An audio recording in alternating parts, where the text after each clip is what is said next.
Sahabat-sahabat dimanapun berada, Nahala Goldi Madu Gamat berhadiah cepet, baik untuk diabetes, meningkatkan kesehatan.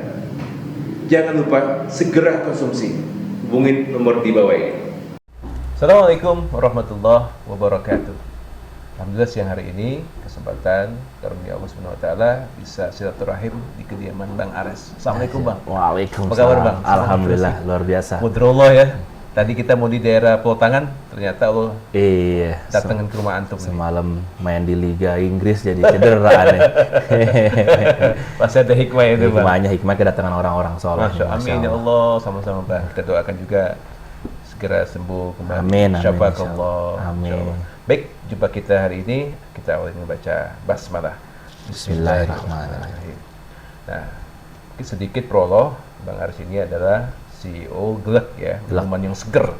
Nah, langsung saja Bang, ceritain dong perkenalan diri ke sahabat-sahabat. Silakan. Auzubillahi minasyaitonirrajim. Bismillahirrahmanirrahim. Assalamualaikum warahmatullahi wabarakatuh. Saya Ares Dimahdi Asyatri, saat ini diamanahi Allah sebagai CEO-nya Glek, minuman kekinian yang mengedepankan berbagi. Kami punya visi, kami ingin menjadi perusahaan berbasis syariah dengan nilai sedekah terbesar di Indonesia. Masya Allah. Mimpinya begitu. Itu prolognya dulu. Oke. Biar nanti dikoreknya di akhir biasa. Banyak ini ya, menarik sahabat-sahabat. Artinya kan ini inspirasi bagi kita juga, khususnya para milenial ya, untuk bagaimana memulai usaha. Nah, mungkin sedikit cerita Bang, perjalanan Abang dulu sebelum nanti kita bicara tentang Glek. Silakan.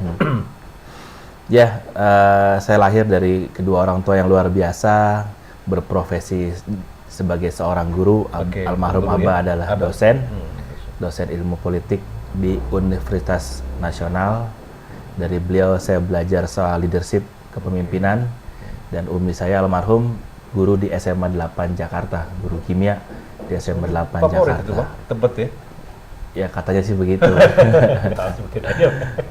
Dan apa namanya, dari beliau saya belajar namanya silaturahmi. Dan dari keduanya itu saya belajar tentang anti berbagi ya. Bahwasanya karena kedua beliau itu adalah seorang yang perantau. Seorang perantau itu tidak punya saudara, tidak punya keluarga pastinya. Yang bisa membuat beliau diterima di masyarakat adalah ketika beliau punya sikap sebagai seorang yang mudah berbagi apapun, bertetangga yang baik, berbagi. Saya lahir di Jakarta 31 Agustus 1987. Kalau nyampe umur sampai akhir bulan usia saya 35 tahun. 5 tahun menjelang usianya orang-orang yang kalau di usia tersebut masih begitu aja, maka akhir hidupnya juga akan begitu aja, itu usia 40 ya. Ada apa? Isyarah ya? Ada isyarahnya. Saya kuliah S1 saya di UGM, jurusan Teknik Fisika. Teknik Fisika? Nah, S2 saya murtad di UI, jurusan Komunikasi. Saya waktu SMA tuh berazam, saya pengen jadi Habib pertama yang kuliah di 3 kampus terbaik di Indonesia. UI, UGM, ITB. ITB-nya belum kesampaian, mimpinya begitu. Tapi udah 2 Bang, paling kan sudah dominasi. Iya, minimal 1 lagi, mudah-mudahan Allah kasih kemudahan. Karena saya meyakini bahwa apa yang terjadi di esok hari adalah buah keyakinan kita di hari sebelumnya. Dan waktu lulus kuliah saya sudah terbiasa berbisnis. Jadi waktu kecil saya berdagang. Awalnya seperti apa? Awalnya dari kecil saya sudah dagang belum bisnis. Apa bedanya berdagang dengan berbisnis? Berdagang itu logika gampangnya kalau nggak jualan nggak dapat duit.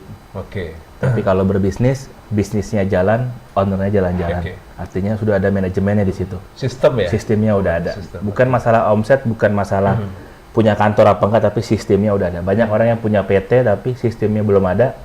Acara keluarga dia ngurusin handphonenya, acara keagamaan dia ngurusin handphonenya, karena semua masih sistemnya dipegang sama dia sendiri. Dan lulus kuliah pun saya bikin perusahaan. Yang pertama namanya PT Al Ares Indonesia. Nama antum ya? Nama sendiri dulu ngikutin anak-anaknya Ahmad Dhani kan ganteng-ganteng tuh, Al dulu. Nah saya bikin biar ikutan ganteng perusahaannya. Ini namanya Al Ares Indonesia, AI. Terus saya abadikan di sini namanya AAI. Ya. Yang kedua itu bidangnya logistik. Yang kedua 2015 saya bikin kreasi logo internasional, itu bidangnya organizer. Jadi ngurusin eventnya, sama kebutuhan eventnya. Oke. Kebutuhan event sama pasca eventnya, termasuk juga public rilis media, public relationnya, PR-nya segala macam ya. rilis medianya, termasuk ngurusin merchandise-nya, kebutuhan alat-alat eventnya semuanya. Udah banyak banget mengalami, Ya, Bang. dan 2017 karena semua bisnis yang saya bikin tidak terkait sama Allah, nah Allah porak-porandakan di 2017 itu nyungsep jalur manusia balik ke Allah itu dengan 2 jalan. Kalau kata guru saya Ustadz Luqmanul Hakim, pertama jalur syukur, kedua jalur musibah. Kebanyakan yang jalur kedua. Ya. Kebanyakan itu jalur kedua, jalur musibah. Pasti ada something ya. Ada something karena jauh punya bisnis yang jauh dari Allah, tidak dekat sama orang tua karena ngerasa punya omset yang besar, ngerasa punya relasi yang banyak, ngerasa punya pengaruh yang tinggi, sehingga mengesampingkan fungsi Allah. Kita ngerasa Sudah ini keluar ya, ananiyah kalau bahasa agama, ananiyah, egonya, hubungan sama orang tua juga nggak bagus. Betul. Khusus sama Umi, ngebantah terus, ngelawan terus, ngerasa bisa semuanya, dan terjadilah diambruk sama 2017 ambruk usahanya, termasuk juga rumah tangganya juga ambruk. Aneh pisah 2017 itu karena memang semua hal yang tidak didasari sama Allah, tunggu waktunya tuh hancur. Itu pelajarannya, sehingga 2017 itu aneh berpikir aneh berangkat umroh. Itu umroh nggak punya uang sama sekali. Antum itu ada hikmahnya ya. Ada Berangkat umroh. hikmahnya. The first time atau Pertama kali. Pertama kali. Aneh nggak terlalu tertarik umroh juga. Umroh atau apa? Bukan hal yang aneh tertarik. Iya, waktu itu ya. Sama sekali nggak punya uang. Jadi banyak contoh kayak case kemarin kayak umroh banyak yang gagal berangkat, haji yang gagal berangkat. Tapi sebaliknya banyak juga orang yang dimudahkan buat berangkat seperti pemulung. Bahwasanya Caranya Allah ya. cara pemahaman umroh haji itu bukan untuk orang yang mampu, tapi untuk orang yang diundang. Yang Dipanggil. Kalau udah dipanggil itu kayak presiden kita ngundang seseorang buat datang, ya fasilitasnya disiapin semuanya. Betul. Dipanggil, ada yang emang dikangenin sama Allah, ada yang pengen dicuci, ada yang pengen dikasih suatu nilai. Pokoknya undangannya ada VIP aneh yang bagian dicucinya kali ya. Sehingga berangkat ke sana, pulang aneh dapat sebuah inspirasi, sebuah petunjuk bahwa aneh mesti berdamai sama Umi. Jadi pulang umroh, di situ ya Bang ya. pulang umroh Umi nginep di rumah. Jadi waktu aneh umroh tuh nggak ada yang tahu satupun. Aneh orang yang nggak sepaham sama orang yang berangkat haji atau umroh memberitahu orang banyak ya. Jadi lebih baik silent aja karena nanti kita kebebanan sama oleh-oleh, macam-macam Bang. macam-macam kebebanan sama doa, niatnya jadi nggak jauh dari handphone.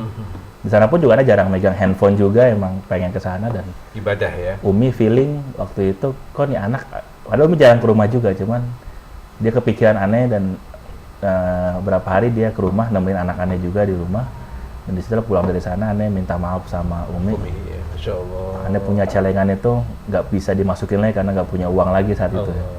Jadi aneh minta maaf sama Umi, udah sombong, udah banyak bantah. Aneh kasih uang celengan aneh cium kakinya beliau. Masya Allah. Dan aneh waktu itu punya utang miliaran saat itu Bang? Saat itu punya utang miliaran. Berarti dalam posisi memang ini ya? Dia nggak punya apa-apa lagi, terserah. Dicuci ya kalau bahasa dicuci. Masya Allah. Padahal omsetnya juga bagus, pendapatannya bagus, tapi dicuci.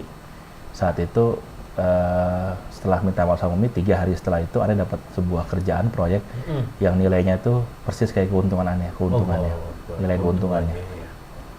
Dan istilah mulai berubah, punya uang sisa sedikit waktu kerjaan proyek, utang semua udah selesai, punya uang sisa sedikit. Nah, aneh mau bikin usaha baru, cuma aneh berpikir kalau usahanya sama kayak sebelumnya dan lagi-lagi ya, tidak kembali ya back to ini lagi. Ya, tidak melibatkan Allah lagi, ya mindset. sama aja nanti. Itu berarti itu mindset ya? Mindset. Berubah mindset benar-benar ya? Oke. Mindsetnya tumbuh dari mana? Tumbuh dari begini, Ustaz. Kita pakai analogi biar gampang memahaminya ya. Kalau kita bawa motor, ketika di depan ada razia polisi, kita dalam kondisi anak sekolah ya, pasti kita cemas ya ngadepin razia. Body language kelihatan nanti. Pasti kelihatan. Cuman hal yang berbeda ketika kita di razia dan kita membonceng abah kita atau orang tua kita.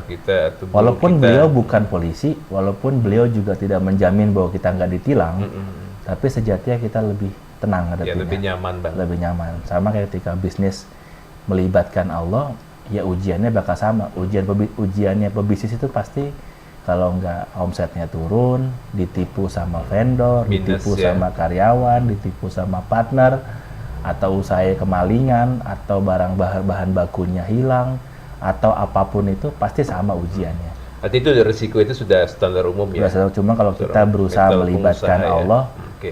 memandang ujian itu agak berbeda ya. Kalau dulu adalah sebuah musibah, kalau sekarang sebuah kasih sayang, kita ngelihatnya itu. Justru kita lebih berpikirnya positif terus ya. Harusnya lebih karena ya semua boleh hilang, yang nggak boleh hilang tuh prasangka baik kita sama Allah ya. Husnuzon. Harus husnuzon, apapun itu. Kalau guru kita semua Habib Umar bin Hafiz, tidak akan merugi orang yang berprasangka baik terhadap apapun. Artinya dia sudah melepaskan ya semua ya. Apapun Ya. yang terjadi itu sudah serahkan ke Allah aja. Iya. Karena tadi poinnya kan yang aku tangkap bahwasanya apapun itu harus melibatkan Allah kan. Iya. Jadi enak. Itu beda Bang ya. Difference seperti apa Bang? Waktu Abang dulu kan mungkin mikirnya kan proyek. Nah, ketika masuk ke zona ini kan sudah beda Bang. Itu gimana? Saya waktu sebelum membuka Glek itu pada tahun 2015 tuh saya pernah kemalingan kantor saya.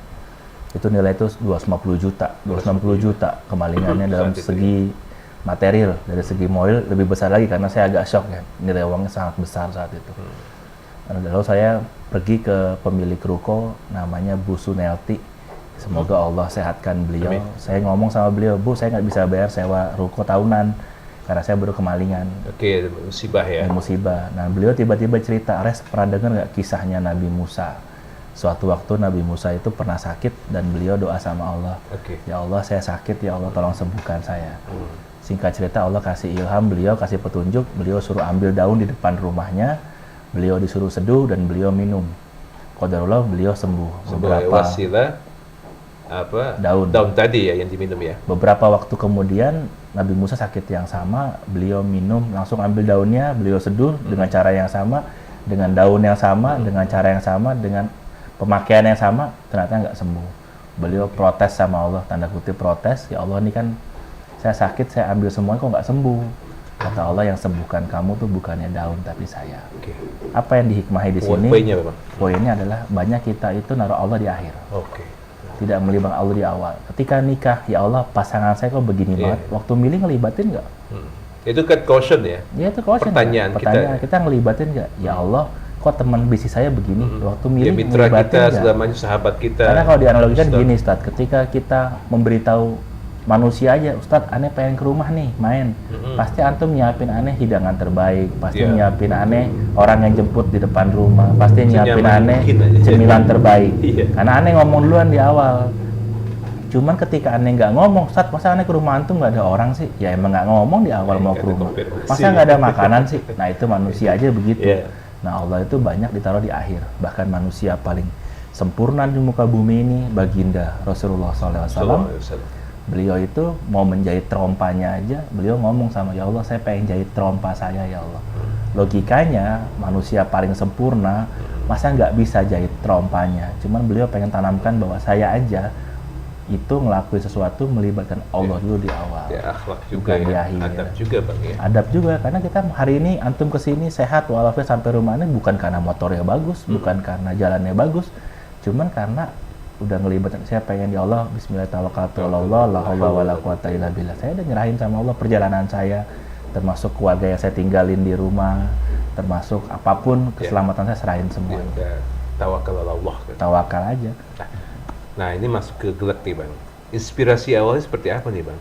Kok bisa masuk ke dunia ini Bang? Beverage ya?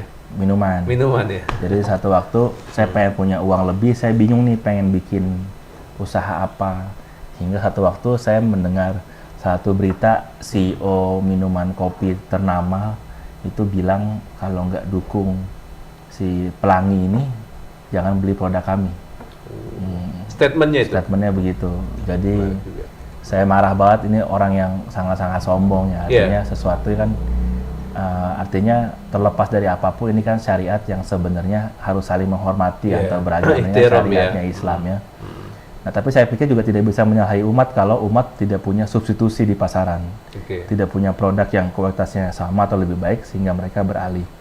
Sehingga singkat kata saya memutuskan buat bikin minuman ya karena minuman itu paling gampang diterima di siapapun masyarakat dan pada saat itu memang sedang tren ya, lagi happening di tahun 2019. 2019 ya. 2019 bulan Februari, tanggal 14 Februari 2019. Oke.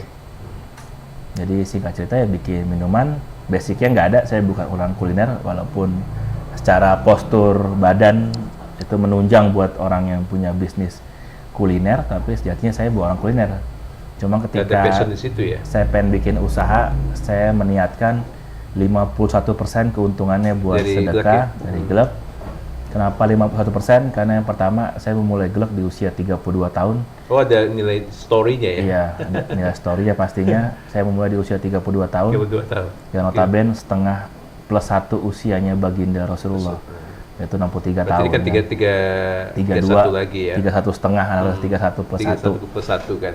Yang Oke. kedua adalah kenapa 51%? Yang kedua, kita tahu namanya Bill Gates, kita tahu namanya Mark Zuckerberg. Mark Zuckerberg, Mereka ya. memberikan setengah asetnya untuk kegiatan sosial. Setengah asetnya. foundation- Padahal foundation mereka mereka. semua non-muslim, Betul. tapi mereka berani memberikan setengah. Nah, saya sebagai muslim harusnya nggak setengah. Harusnya lebih, walaupun lebih sedikit ya. Dan yang ketiga, idealnya bagian manusia itu harusnya lebih kecil daripada bagian Allah. Jadi Allah lebih besar 51%, Oke, manusianya. di situ ya ada prioritas ya. Prioritasnya 51% Nomor satu manusianya, 49. 49 manusia ini Karena 1% Allah. anak muda atau kebanyakan kita adalah ketika mendapatkan sebuah rizki, paling besar itu yang pertama dilakukan adalah buat kebutuhan sehari-hari. Iya, dan- Yang kedua itu buat sedekah atau menabung, yang ketiga itu baru buat sedekah buat Allah terakhir. Sehari-hari. Harusnya yang paling Dibalik penting, ya. yang pertama itu adalah buat sedekah dulu, yang kedua buat nabung, ketiga alokasinya buat belanja kebutuhan sehari-hari. Jadi dibalik ya. Harusnya dibalik, Dibalik Bang ya. Tapi kalau untuk persentase mungkin ya sesuai sesuai kadar sama lah. keadaan, tapi artinya realistis bagian juga kan. bagian terbaik sama Yang terbaik yang ya. pertama itu harusnya buat Allah. Kalau perkara kadar realistis, ya ini bicara soal keyakinan ya. Ketika Abu Bakar mau ngasih semua hartanya juga, Ya, pasti ya bukan hati. berarti keluarganya jadi nggak makan kan. Betul. Ntar juga ada tangan-tangan Allah. Iya. Ya hari ini ketika saya kasih semua makanan saya ke Ustadz, ya saya juga yakin ada orang baik lagi juga yang ngasih makanan ke saya juga. Soal kadar itu, soal nominal itu soal keyakinan sih, gimana-gimana. Ya, ini sambil diminum Bang. Sambil Nyobain diminum. dong, Bang. Insyaallah nikut. Bismillah. Berasa banget. Seger Bang, Masya Allah. Nah, untuk sistemnya gimana nih Bang? Gelak ini. Sistemnya franchise. Oh, franchise. Franchise. Jadi kita daftar atau gimana? Tolong dijelasin Bang, sahabat-sahabat. Mungkin ada yang nanti berminat kan? Ya kalau pengen buka usahanya ini tinggal daftar, Oh, daftar doang. habis itu nanti kita survei tempatnya, habis nanti ngasih kita ngasih penawaran kira-kira mau dibuka apa enggak. Oh, oke. Jadi namanya di Glek itu saat ini kalau buka kemitraan 140 juta. 140 juta ya? Tapi di luar Tempat sendiri sewa itu? tempat sendiri sama Oh, iya, setup iya, tempat setup sendiri. tempat sendiri bilang. Itu untuk only apa masuknya aja ya? Ya. Pas di awal ya, pas di awal 140 juta sahabat-sahabat. Yang mau ataupun berminat silakan nanti ngubungin di bawah ini ya. Nah, Bang, ini kan kita bicara tentang ekonomi atau bisnis usaha kan. Menurut Abang, apa mental ataupun sikap seperti apa sih pengusaha yang sebenarnya? Usaha muslim yang sebenarnya harus seperti apa, Bang? Ya, yang pertama sejatinya seorang muslim itu harus membela agamanya ya. Ya itu ya. Itu yang paling pertama ya. Awal ya. Intan surullah yang surukum Bisa gitu. sambil banang. Insya Allah. Jadi itu yang paling pertama sebenarnya. Tidakkah aku ciptakan jin sama manusia itu untuk beribadah? Ya. Dan lihat itu. salah satu guru saya, Ko Stephen Indra Wibowo, ketua Mualaf Center Indonesia, ya hidup itu cuma mengisi waktu sholat sebenarnya. Iya, sabar untuk sholat maghrib, sabar untuk isya dan seterusnya. Iya, ya. jadi kalau subuh ke zuhur kita kerja itu sejatinya cuma menunggu waktu sholat doang. Iya. Zuhur ke asar kita kerja nunggu waktu Tunggu sholat. sholat juga. aja. Jadi memang hidup kita cuma buat nunggu waktu sholat doang. Jadi idealnya seorang muslim itu harus membela agamanya Allah. Itu dulu ya. Membela dengan cara apa? Dengan cara masing-masing. Yang ahli sedekah dengan sedekahnya, yang punya karya seni dengan karya seninya, yang punya suara indah dengan Suara. ceramahnya, dengan Ceramah. ngajinya, yang punya alat-alat dengan cara diwakafkan, dengan cara apapun. Jadi idealnya Sesuai kompetensi lah ya. sesuai kompetensinya Sesuai masing-masing. skillnya lah, Jadi berdakwah kemampuannya. sesuai kompetensi masing-masing. Kita tahu banget bahwasanya kenapa seorang Bilal disuruh azan. Padahal logikanya Abu Bakar bisa azan pasti, Umar bisa azan, Utsman bisa azan, Ali bisa azan. Kenapa sih Bilal yang disuruh azan? Di sini Rasulullah mau mengajarkan ke kita semuanya bahwa sesuatu itu akan maksimal sesuai kompetensinya masing-masing. Utsman dengan dagangnya, Abdurrahman bin Auf dengan dengan dagangnya, juga. Abu Bakar dengan kebijakan-kebijakan yang bijaknya, Umar dengan keberaniannya, Ali dengan ilmunya, masing-masing dengan sesuai dengan passion, sesuai dengan passionnya. kompetensi, Bang. Iya. Betul. Jadi dengan niat yang sama, dengan action yang sama, kita bisa punya banyak pilihan niat, menjadi baik atau menjadi terlihat baik. Contoh bawa beras ke panti asuhan, bawa beras ke tempat duafa, kita pengen emang karena kita orang baik, atau karena kita supaya terlihat baik, buat selfie, buat apapun. Ya itu pilihannya di situ, di niat. Jadi inama amalu binniat itu penting banget sebenarnya. Itu dasar. Nah, mereka berniaga itu buat apa? Popularitas kah, kekayaan kah, relasi kah, atau karena Allah sebenarnya? Ya, goalsnya tuh karena yang utama apa? ya. Iya. Okay. Karena ketika kita meletakkan karena Allahnya, ya pasti Allah juga bakal mengawal. Dan pasti ketika kita ngedown, kita ngedrop, kita apapun, ya kita ingat visi besarnya karena apa.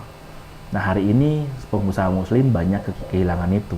Nah itu seperti apa, Bang? Jati Kalau dirinya. dilihat secara umum. Contohnya mereka sendiri paling sederhana, mereka tuh agak malu mengakui sebagai muslim. Oh iya. Tanda kutip mengakui bahwa usahanya tuh mereka sebagai usaha yang dimiliki oleh pengusaha muslim. Oke. Mereka nggak berani Untuk menunjukkan ya, secara publik ya mungkin ya. Okay. Bahwa mereka itu agak sulit, agak kurang nyaman ketika menunjukkan membawa materi soal-soal muslim. Sebagian besar, walaupun nggak semua, sebagian adalah takut kehilangan pasar. Takut dianggap Islam udah radikal segala macam, takut dan segala macam. Kekhawatiran yang sejati tanpa sadar menggerus keimanannya. Nah itu kan berpengaruh, Bang, keimanan, Bang. Secara tidak langsung, secara nggak langsung kita menyerahkan, kita meyakini bahwasanya rezeki kita adalah di tangan manusia. Rezeki kita di tangan orang-orang yang bersepakat atau tidak berseberangan sama kita. Padahal rezeki itu hak prerogatifnya Allah. Allah mau kasih ke yang muslim atau non muslim. Allah kasih ke yang ganteng atau nggak ganteng. Rahman rahimnya Allah kan. Iya, Rahmannya itu hak Allah. prerogatifnya beliau. Siapa aja kan. Apapun yang dikasih sama Allah, Allah udah pasti perhitungkan pastinya. Nah banyak dari kita itu sangat-sangat khawatir, sangat-sangat takut ketika mempertontonkan, menyampaikan bahwa ini usahanya muslim akan kehilangan pasar. Nah idealnya, Bang? Idealnya adalah mereka mesti tahu bahwasanya ketika mereka membela agamanya Allah, semua sendi-sendi kehidupan mereka alasannya karena Allah.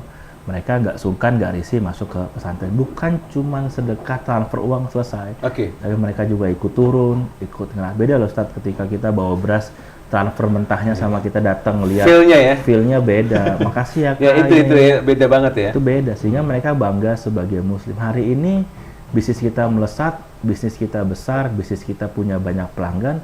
Saya meyakini, saya udah mengalami fase jatuh ambruk, sehingga saya punya kesimpulan bisnis itu bukan soal banyak-banyakan ikhtiar, tapi banyak-banyak keyakinan. Berarti konsep hakul yakin itu yang yakin dilatih terus. Saya meyakini bisnis itu 1% ikhtiar, 99% redonya Allah. Kenapa saya yakin begini? Guru-guru kita itu mereka cuma ngajar ngaji, mereka seringnya di rumah. Cuman asetnya mereka, tanahnya mereka, emasnya mereka sabrek-abrek banyak. Atau bahkan kalau sampai pada tingkat keyakinan lebih tinggi, abah saya selalu bilang orang kaya itu bukan orang yang rekeningnya banyak, bukan orang yang emasnya banyak. Tapi orang kaya itu adalah orang ketika dia perlu itu ada barang. Kenapa? Karena sebagai contoh ada CEO, banyak perusahaan-perusahaan besar, CEO besar, ketika dia kena serangan jantung, asetnya nggak bisa menyelamatkan jantungnya. Betul. Cuman beda sama kita, ketika kita pengen makan enaknya ada. Ketika kita pengen ke rumah sakit, tiba-tiba muridnya antum misalnya jadi penjaganya, jadi dokternya. Kita pengen ke jalan nggak punya angkot, tiba-tiba ada yang nyamperin, ngajak bareng naik motor. Itu kan rezeki. Pas lagi di depan nunggu mobil atau ini ada mobil lewatnya ternyata karena banyak orang-orang kaya yang mobilnya banyak, ketika dia sakit anaknya nggak bisa nganter. Supir udah pada pulang, aset dia nggak ada artinya. Dibanding orang-orang yang tawadunya luar biasa, tidak merasa memiliki apapun, keyakinannya sangat tinggi, tauhidnya. Ya ketika dia kenapa-kenapa, sistemnya Allah yang bekerja untuk melayani. Nah, tadi kan Abang bilang bahwasanya ikhtiar itu mungkin sekian persen saja, kecil mungkin ya. Tapi kan ada keterlibatan Allah di situ kan. Rahmatnya Allah, izinnya Allah. Ini kan nggak gampang, Bang. Mungkin di sahabat-sahabat itu kan mungkin akan lebih mengedepankan otak kiri. Ya. Wah, sampai pagi pulang, pokoknya maksimal banget lah. Kadang-kadang di hasilnya pun tidak sesuai dengan harapan, dulu ada ekspektasi kan. Idealnya Bang, mindsetnya seperti apa Bang? Cara pola pikir kita dalam mensikapi hal seperti itu. Usaha untuk apa karir Bang? Ya jadi saya bukan alumni pesantren ya, bukan pesantren pun pesantren kilat, itu pun suka bolos ya, 3 hari bolos. 3 hari bolos ya, 2 hari. 2 hari, jadi itu pun juga kadang tidur juga pas lagi nggak bolos, tidur kalau nggak gangguin temen. Tapi salah satu guru saya namanya Ustadz Adi Anugraha, beliau menyampaikan satu surat itu menjadi pegangan saya. Surat An-Nur ayat 55. Allah berjanji kepada orang-orang yang beriman dan beramal soleh sebuah kedudukan di muka bumi ini. Intinya begitu. Artinya kalau dulu kita berkeyakinan kita ikhtiar maksimal, dapatnya maksimal. Nah dari surat itu saya yakin bahwa kita beriman dan berbuat baik sama orang, bikin girang orang, bikin senang orang, maka dunia datang hina buat kita, datang tunduk hina buat kita. Jadi buat teman-teman semuanya, berusaha yakin itu adalah naruh otak, jangan kebanyakan mikir. Naruh otak sahabat, ini ada istilah naruh otak ya. Jadi Nabi Musa itu ketika ketika berhadapan sama Fir'aun yang notabene secara kekuatan, secara kemampuan, askarnya semua di atas segala-galanya. Kan. Tapi beliau nggak pernah mikir disuruh ke pinggir laut, disuruh ngapain. Yang beliau yakin adalah Allah pasti membantu, Allah pasti bersama, Allah pasti menolong. Itu aja yang beliau yakinin. Karena ketika berhadapan dengan sesuatu yang mustahil, otak kita nggak mampu buat ngejangkau. Contoh, utang yang lebih besar daripada gaji aja udah stres kita. Apalagi berhadapan dengan... Itu kan otomatis hitung-hitungan logika kiri, iya, logika. Kiri. Otak kita minus, semua kan? Kita otak. Minus. Contoh gini ya, Ustaz ya, kita ambil contoh, Wakil Presiden Republik Indonesia, Pak Budiono, itu doktor di UGM, S3. Dan sekarang Presiden kita, Pak Jokowi, itu S1 dari UGM. Logikanya harusnya yang doktor yang jadi presiden, yang S1 jadi wakil. Tapi kenapa bisa beralih? Kenapa bisa berbalik? Karena itu ranahnya bukan ranah manusia, ranahnya Allah, bukan ranah otak. Kalau kita pakai otak sederhana kita yang terbatas.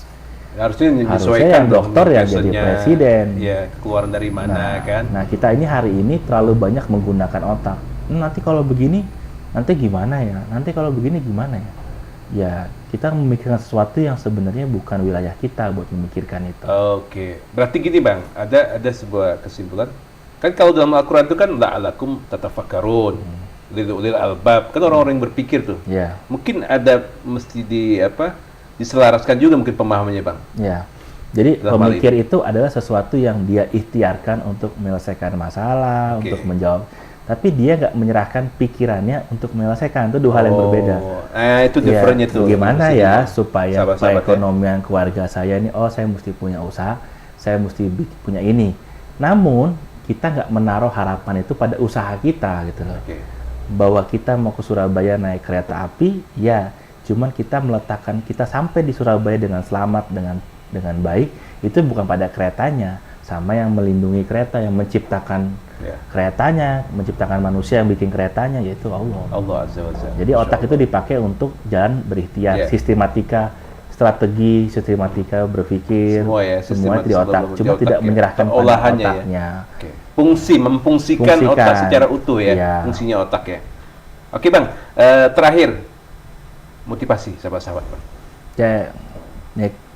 Buat teman-teman sini, khususnya pengusaha, khususnya Muslim juga, itu pegangannya yang paling simpel ya, surat paling simpel itu surat Muhammad ayat 7.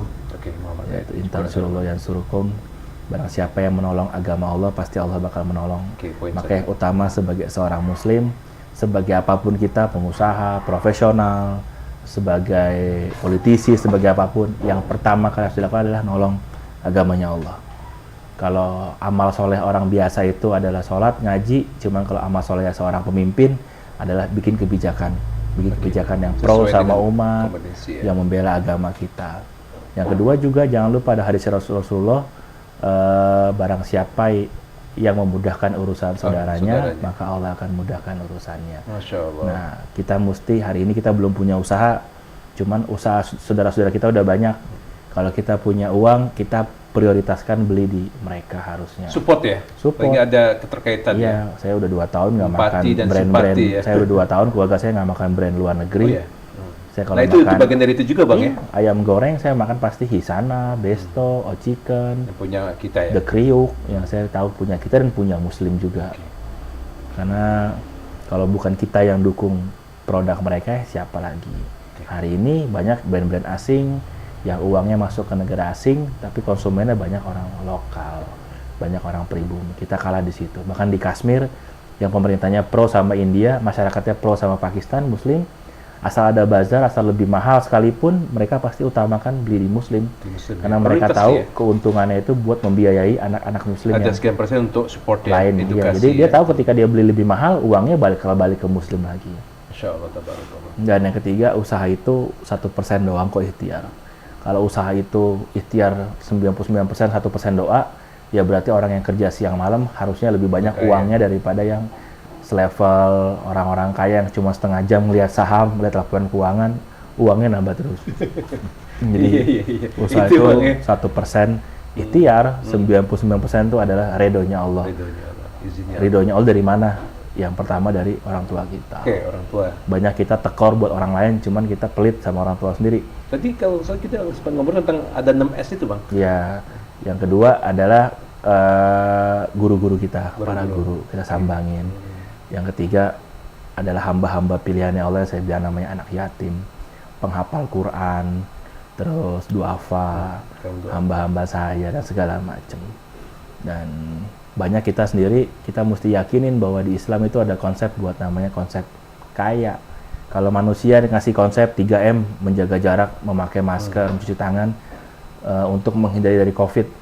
Ternyata ada juga yang kena COVID gara-gara, walaupun sudah melakukan demikian. Cuman di Islam teman-teman mesti tahu ada namanya protokol rizki.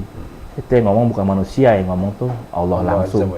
Ya kalau kita yakin, meneladani 6-6-nya atau salah satunya aja kita yakin, ya insya Allah bakal kaya. Itu yang ngomong Allah. Yang pertama itu 6S. Yang S pertama itu sholawat. Sholawat ya. Jadi harus diyakini siapa yang menyenangkan kekasihnya Allah harusnya punya akses yang lebih mudah untuk mendapat kemudahan dan ridhonya Allah. S yang kedua senyum orang tua. Ya, jangan sama customer. Birrul walidain. Bagian dari birrul walidain. Jangan sampai kita tekor sama orang, kita bisa bermalam-malam nemenin klien, ngobrol segala macam, tapi sama orang tua kita waktunya pelit. Oke. Kita beli makan buat orang mewah, orang tua kita martabak yang pinggiran. Buat orang kafenya mahal, ketemu orang tua kita boro-boro dijumpain. Yang nomor 3 yang pastinya kita tahu semua powerfulnya itu adalah sedekah. Sedekah ya. Sedekah itu 261 Al-Baqarah 261 itu Pak. Masya Allah. Dan ayatnya banyak banget soal sedekah ya. Nomor 4 itu syukur. Nah, saya bersyukur nikmatnya. Hari ini kita tidak kaya atau miskin karena kita bukan kurang harta tapi kurang syukur. Ya. Jadi abdun syakur ya. Semua. Nomor 5 yang Ustadz hari ini lakukan silaturahmi. Iya. Jadi kita menambah rizki, nambah umur, nambah ilmu, nambah segala-galanya. Alhamdulillah Pak. Dan S yang terakhir adalah sholat yang paling disebutin paling banyak di Quran, yaitu sholat tahajud plus sholat duha. Ya. Dan semua itu kalau dibikin udah pasti jaminannya kaya. Masalahnya Allah akan berikan makom mahmudah ya, tempat caranya Allah itu kan prerogatif Allah Bang ya. Cuman kaya ini kan dimensinya orang beda-beda. Gak semua Allah kasih semuanya. Nggak semua Allah pasti dalam wujudnya harta, wujudnya uang. Kan dalam ilmu tasawuf kan rezeki paling rendah, paling hina itu kan uang. Paling tinggi itu adalah kesehatan. Sehat. Hari ini tangan kita masih utuh. Kalau kita kehilangan dompet, ngamuknya bukan main. Cuma kalau hari ini jari kita masih utuh, mata kita masih lihat, jantung kita masih beroperasi normal, kita lupa buat bersyukur sama Allah. Dan yang terakhir sebagai sikap seorang Muslim adalah harus juga merangkul saudara-saudaranya yang lain, jangan sukses sendirian. Makna dari sholat berjamaah itu kan nggak cuma dalam ibadah Betul. fisiknya sholat, Betul. tapi kita usaha sukses Secara sosial bareng-bareng. masyarakat pun berjamaah. Iya, ya. sukses bareng-bareng. Ketika punya ilmu di-share bareng-bareng, jangan di-pelit, karena ilmu kan kalau makin dikasih sama kayak harta, makin tambah. Al-ilmu yang tafa, dan itu kan menjadi jariah kita, Menjadi Pak. jariah Masya juga. Allah. Jadi jangan pelit buat ngasih ilmunya, jangan pelit ngasih, saya kan udah siang malam bertahun-tahun saya ngumpulkan relasi ini, masa dengan gampang sih saya ngasih ke orang. Dulu saya pernah punya sikap begitu juga, Ustaz. Awalnya ya. Padahal saya pun juga dapat itu juga dari orang lain. Dari orang juga Dari orang biasanya, juga. Bang. Nggak sadar. Semua ini kan gitu ilmunya Allah semuanya. Oke. Jadi jangan, sebaik-baiknya muslim adalah yang paling bermanfaat, bukan yang paling banyak hartanya, paling banyak uangnya, paling banyak usahanya, tapi paling punya manfaat. Salah satu manfaat adalah menciptakan generasi muslim yang hebat Masya Allah, lainnya. tabarakallah. Alhamdulillah. Bang, jazakallah khair. Sama-sama. Sharing siang hari ini Afwan. berkah bener, Bang. Sehat selalu buat Abang. Amin. Usahanya lancar, Amin. segala hajatnya Allah kabulkan. Amin. Terima kasih sahabat-sahabat dimanapun berada, demikianlah bincang kami dengan Bang Ares. Sekali lagi yang mau nanti bermitra, silakan hubungi di bawah ini. Berkah untuk kita semua. Kita akhiri jumpa kita dengan baca hamdalah, alhamdulillahirabbil alamin. Kabarna majlis, subhanakallah wa bihamdik, asyhadu an la ilaha illa anta, astaghfiruka wa atubu ilaik. Wassalamualaikum warahmatullahi wabarakatuh.